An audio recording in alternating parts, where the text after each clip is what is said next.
مکہ مکرمہ ہمارے ملک ہندوستان سے پچھم کی طرف ایک بہت مشہور ملک ہے۔ اس کا موجودہ نام سعودی عرب ہے۔ اس ملک میں ایک شہر ہے، اس شہر کا نام مکہ ہے۔ مکہ شہر دنیا میں سب سے قدیم شہر ہے۔ اس شہر میں اللہ کا وہ گھر ہے جو اس دنیا میں سب سے پہلے اللہ کی عبادت کے لیے بنایا گیا۔ اس گھر کو بیت اللہ کہا جاتا ہے۔ بیت اللہ شریف ہی کو کعبہ کہا جاتا ہے۔ دنیا کے تمام مسلمان بیت اللہ کی طرف منہ کر کے نماز پڑھتے ہیں۔ بیت اللہ شریف کے ارد گرد چکر لگانے کو طواف کہتے ہیں۔ اللہ تعالیٰ ان بندوں سے بہت خوش ہوتا ہے جو اس کے گھر کا طواف کرتے ہیں۔ بیت اللہ کے علاوہ کسی اور چیز کا طواف کرنا حرام ہے۔ بیت اللہ شریف کے چاروں طرف مسجد بنی ہوئی ہے۔ اس مسجد کو مسجد حرام کہتے ہیں۔ دنیا کی تمام مسجدوں میں سب سے بڑا مرتبہ اسی مسجد حرام کا ہے۔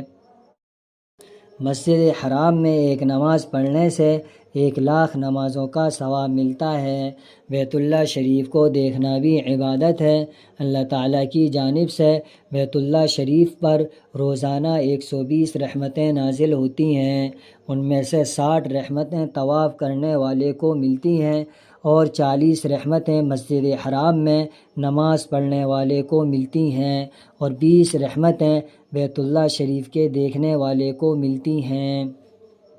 روئے زمین پر سب سے مبارک سایہ بیت اللہ شریف کا سایہ ہے۔ بیت اللہ شریف کے 4 کونے ہیں۔ ایک کونے کا نام رکن حجر اسود ہے۔ اس کونے کے سامنے سے طواف شروع کیا جاتا ہے اور 7 چکر مکمل کر کے اسی کونے پر طواف ختم کیا جاتا ہے۔ دوسرے کونے کا نام رکن عراقی ہے۔ تیسرے کونے کا نام رکن شامی ہے۔ رکن عراقی سے رکن شامی تک ایک گول سی دیوار بنی ہوئی ہے، اس کو حتیم کہتے ہیں۔ چوتھے کونے کا نام رکن یمانی ہے۔ حتیم کی طرف بیت اللہ شریف کی چھت میں ایک پرنالہ ہے، اس پرنالے کو میزاب رحمت کہتے ہیں۔ بیت اللہ شریف کا دروازہ فرش سے بہت اونچائی پر لگا ہے، اس دروازے کو باب کعبہ کہتے ہیں۔ یہ دروازہ فرش سے 2.25 میٹر اونچا ہے۔ بیت اللہ شریف پر کالا غلاف پڑا رہتا ہے، اس پر قرآن مجید کی متعدد آیتیں سونے کے تاروں سے لکھی ہوتی ہیں۔ بیت اللہ شریف کا یہ غلاف سال میں 1 مرتبہ 9 ذی الحجہ کو تبدیل کیا جاتا ہے۔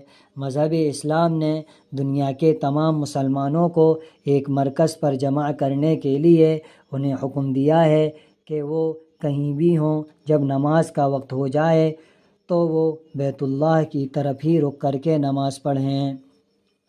مسلمانوں کے لیے بیت اللہ شریف بے حد قابل احترام ہے، مگر اس کے باوجود مسلمان بیت اللہ شریف میں لگے ہوئے پتھروں کو نہیں پوجتے اور نہ ہی حجر اسود کو پوجتے ہیں اور نہ ہی اسے نفع و نقصان کا مالک تسلیم کرتے ہیں۔ مسلمان صرف اللہ ہی کی عبادت کرتے ہیں، اللہ کے علاوہ کوئی اور عبادت کے لائق نہیں ہے۔ نفع نقصان، عزت ذلت، موت اور زندگی کا مالک صرف اور صرف اللہ ہی ہے۔ مکہ مکرمہ میں 2 مقدس پہاڑیاں ہیں جن کو اللہ تعالیٰ نے اپنی نشانیاں قرار دیا ہے۔ ان میں سے ایک پہاڑی کا نام صفا ہے اور دوسری پہاڑی کا نام مروہ ہے۔ مسجد حرام میں 9 بلند مینار ہیں۔ مسجد حرام میں 9,14,000 نمازی نماز ادا کر سکتے ہیں۔